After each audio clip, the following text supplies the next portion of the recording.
I think Mr. Poilievre needs to look at himself in the mirror when he's describing what you just said. I think he's talking about his own policy, because ultimately he, as the opposition leader, has been talking a lot, but with no action. Canada just suffered the worst export crash in our history, as detailed by Statistics Canada. So try to call that one fake news. Don't worry, though. The geniuses in Ottawa are on the case, not by securing deals or repealing bad legislation, but by sending Melanie Joly out on stage to have a full-blown meltdown about Pierre Poilievre. It really just makes me wonder, why do Liberals lie so much? Do they know that they're lying? Are they that dense? Do they actually think they're telling the truth?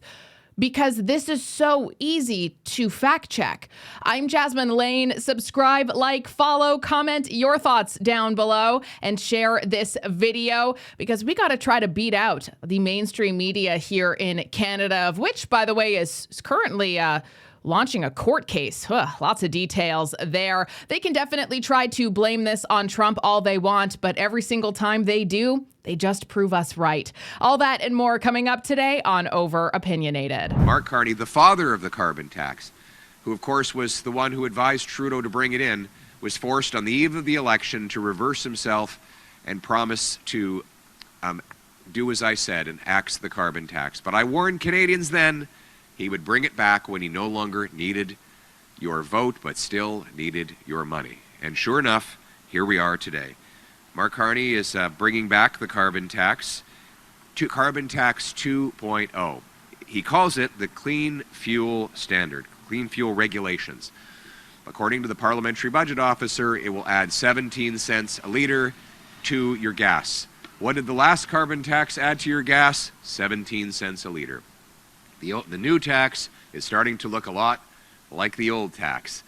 And Mark Carney thinks no one will notice. Well, Conservatives have noticed. Oh, surprise, surprise. The carbon tax is back. It's just in a little bit of a hidden form. But, you know, I came across something very fascinating. This was published on the Narwhal, and it's very much worth the read. So I'll actually put the link to this article in the description of this. It's a little long if you want to go through it. But in their reporting, they found through lobbying records of this year, 2025, that essentially what's happening is Mark Carney is having these backroom deals with oil and gas executives because they don't want to pay the full cost of Trudeau's climate plan and Mark Carney's climate plan, of which he wrote an entire book about. So essentially how this ends up working is that Mark Carney, because I think the big question would be, listen, these policies, all of them are so meaningless and they're hurting Canadians. They're not making an impact at all on global emissions, as though that is something that Canada even needs to worry about.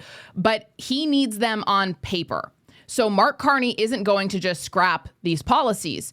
Carney wants to show Europe and the UN that Canada is a climate leader. We're a green, clean fighting machine. And so if he decides to just completely reverse course from what Trudeau and him decided when it came to Canada's climate policy, he would lose his credibility abroad. He would also lose his credibility in terms of all of his work with GFANZ, all of his work with Brookfield. This is why having a deeply conflicted prime minister is not a good idea, right? So he is keeping those rules alive in other ways, not because they work, but because they're good for his brand. And instead of getting rid of them, he waters them down for industry. So the oil companies will likely end up getting carve-outs and subsidies with your tax dollars, and Carney gets to keep all of his climate talking points for the world stage, while you still pay more at the pump and through higher taxes. So this is absolutely not about the environment. It is all about optics, control, and money, which is just deeply laughable and hypocritical when you think about how frequently liberals always say, oh, conservatives, they're just there for their big industry buddy. Oh yeah, they don't care about the little guy. They only care about the CEOs and making carve-outs for all of those rich people. Meanwhile, here you have it, plain as day example, with Mark Carney doing exactly that, while Poilievre, to the contrary, wants to remove it completely to benefit everybody. On the economy, you might remember our former Prime Minister Justin Trudeau kind of famously said there was no business case to sell Canadian LNG to Europe. Well, when you look at what the Americans are doing, they sent 44 million tons of LNG to Europe last year. They're obviously seeing a business case for what they're producing. Is Poland interested in Canada's natural resources and LNG in particular? Is that something that you would like to see advance as these two countries get closer together? I know that in particular is a little bit of an older clip, but the truth here is that there was always an enormous business case for LNG. There's an enormous business case for pipelines and to have our product get shipped elsewhere. Trudeau said no to that because it went against his green ideology. It's also why Mark Carney hasn't announced anything crazy. And he also said no to that because we actually don't and didn't, even more so then, have anything at all ready to export en masse like you would need to for something like that, despite the fact that you had Germany begging for LNG to replace Russian gas. And when we said no, guess where they went? Qatar and the US. Well, remember, some of that LNG that is coming from United States to Europe, to Poland, is also Canadian LNG. But it's being sold for a much higher price, I would say, than when it would come from Canada. Yes, we are constantly interested. We would like the Canadian LNG market to open to Europe. We would like to see the Canadian gas flowing to the east coast on Canada, and the Canadian gas flowing in European pipelines. This is, one of the energy topics that we are working on with Canadians for a number of years. There are others which are also very significant, and we are much more successful in the other areas than gas so far. Oh wow, they're still being met with resistance when it comes to oil and gas. Shocker. You know what's really interesting about that though is back in 2022 when Germany came here begging Canada for LNG, Trudeau said there's no business case. There just wasn't political will because it went against his ideology, and it still does with Mark Carney. Obviously, the Polish ambassador just said that. But what Trudeau did instead in 2022 was he pitched hydrogen exports from Newfoundland as the big solution. The problem here, though, is that when it comes to hydrogen, it cannot be shipped directly. It has to be converted into ammonia, shipped across the Atlantic, and then reconverted. In that process, you lose approximately 80% of the energy, which means that Germany only gets 20% of the usable energy that Canada is able to provide. Sounds like a terrible business case, doesn't it? Crazy. And the process is insanely expensive, and at this rate, only viable if Ottawa pumps billions into subsidies, which, according to this news article, they aren't. It reads, Canada's deal to export hydrogen to Germany awaits more federal funding decisions. And it would actually be really easy to fix this problem, to have an economy in which we can survive and thrive without government intervention because we have a competitive market. We could scrap the No More Pipelines Act, Bill C-69. We could scrap the tanker ban. We could green light LNG terminals to the East Coast. We could ditch the clean fuel tax. We could focus on what works because Canada has oil, gas, uranium, hydro, and critical minerals that the world wants, but Ottawa keeps saying no and keeps making it impossible. They signed that deal with Germany in 2022. It's 2025. And nothing has happened. And they're announcing that there's going to be more delays due to the federal government. The one deal with Germany on critical minerals is a phony declaration that is unenforceable with no money attached, and he's coming home with nothing of consequence. What's your defense of the government's agenda over there in Europe? What do you say to Mr. Poilievre? I think Mr. Poilievre needs to look at himself in the mirror. When he's describing what you just said, I think he's talking about his own policy. Why do you say that? Because ultimately, he, as the opposition leader, has been talking a lot, but with no action. Tell me you don't know how the government works without telling me. Got it, Melanie Joly. You are of the belief that just because you have a role in Parliament, you should be able to make laws, I guess. That even when you try to, and they're opposed by your coalition with the NDP as an example, that's your fault for not taking action. Yee. Never did we hear him that we should get to 3.5% of defense budget. Never did we hear him talking about the fact that our armed forces should get a pay raise in order to recruit better and to make sure that we could support our strong men and women. Never did we hear that we should increase defense procurement to make sure that we build more in Canada. Never did we hear from him neither the fact that ultimately we need to be less reliant on the US to become closer to Europe, and that's exactly what we are doing. And never did we hear him about also everything that is linked to our airspace sector and F-35s. So I could go on and on and on, but I think we have not a lot of time for this interview. Nothing scares me more than knowing that our industry minister doesn't listen and doesn't even know what she's voting yay or nay to on bills that are proposed because she just doesn't care. How on earth could you go on CBC? You're an industry minister. You're supposed to be highly competent and lie and make so many false and misleading statements like that. And the worst part is that it's on CBC. And yeah, sure, CBC doesn't have a ton of viewership, but the message does spread. Even let's say there's 100 people who watch. Well, those 100 people are maybe going to share this story or share this criticism with their friends, maybe post about it on the internet. And before you know it, that 100-person audience could turn into thousands of people regurgitating the same baloney. And that is probably why the Liberals won this election, obviously. But, you know, to fact check all of this, it's actually quite easy. All you have to do is listen, because Poilievre has actually been on the record several times discussing every single one of these things that she just claimed he never said. And, you know, again, totally missing the fact that a leader of an opposition doesn't make the rules and laws in Canada.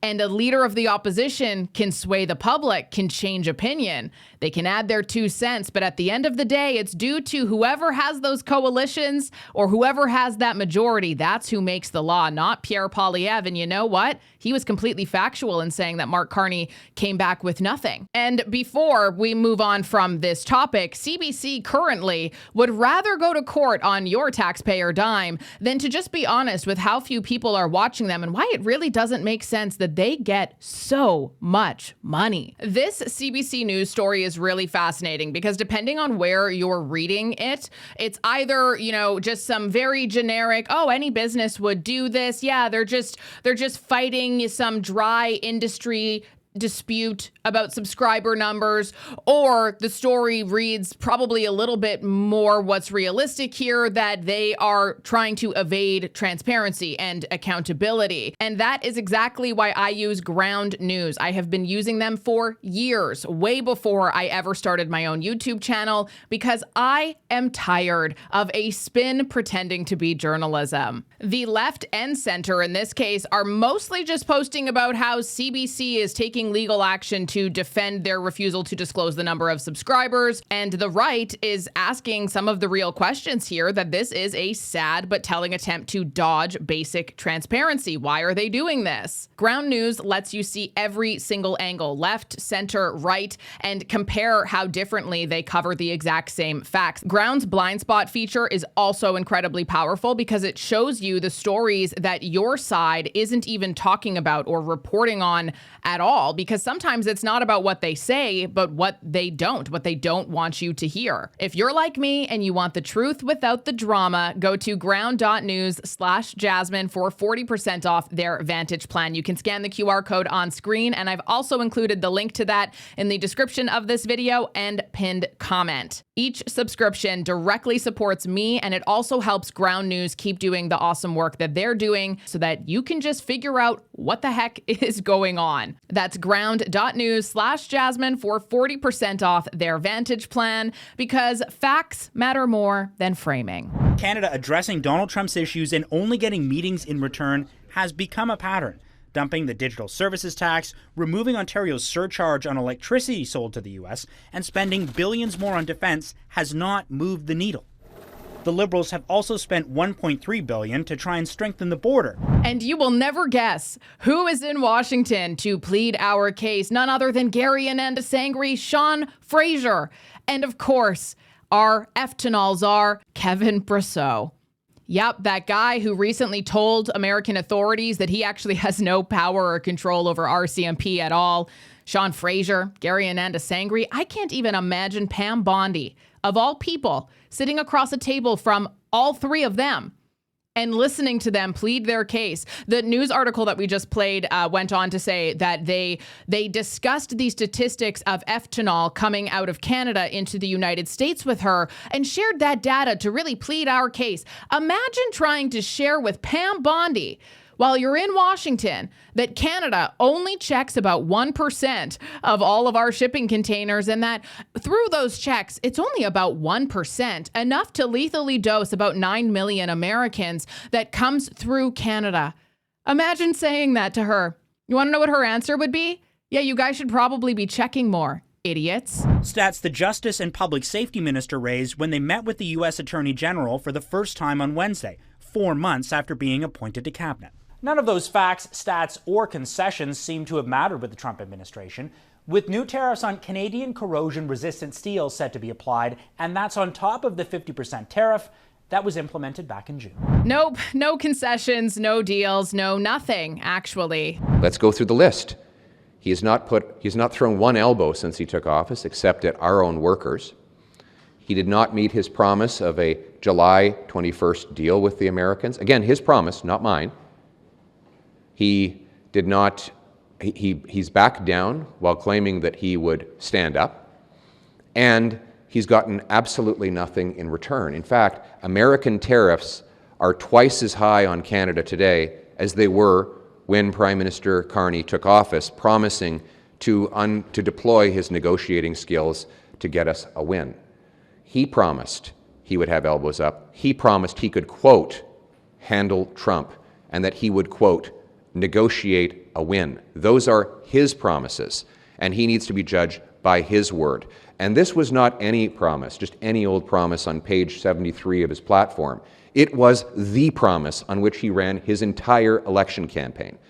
And now he's abandoning it. So either he admits that he was wrong all along, or that he knowingly spread falsehoods to get elected. He needs to explain which of those two things it is. Now, I don't think he's going to do either of those things. What I do think he will do, though, is use this Statistics Canada data that's come out in the second quarter of 2025, detailing that Canada has officially experienced the largest decline in exports in the history of the nation.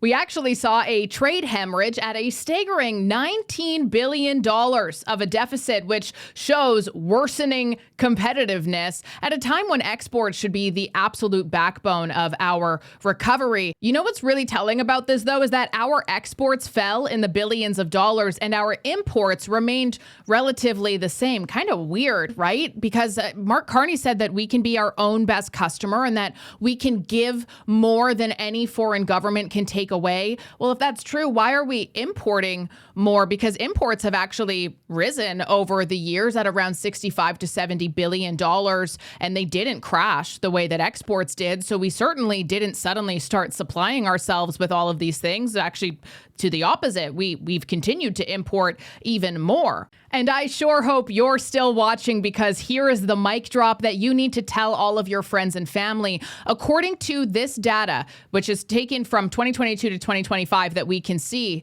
Canada's overall trade deficit is actually driven entirely by non-U.S. trade. The U.S. market keeps us afloat, and the rest of the world is draining us.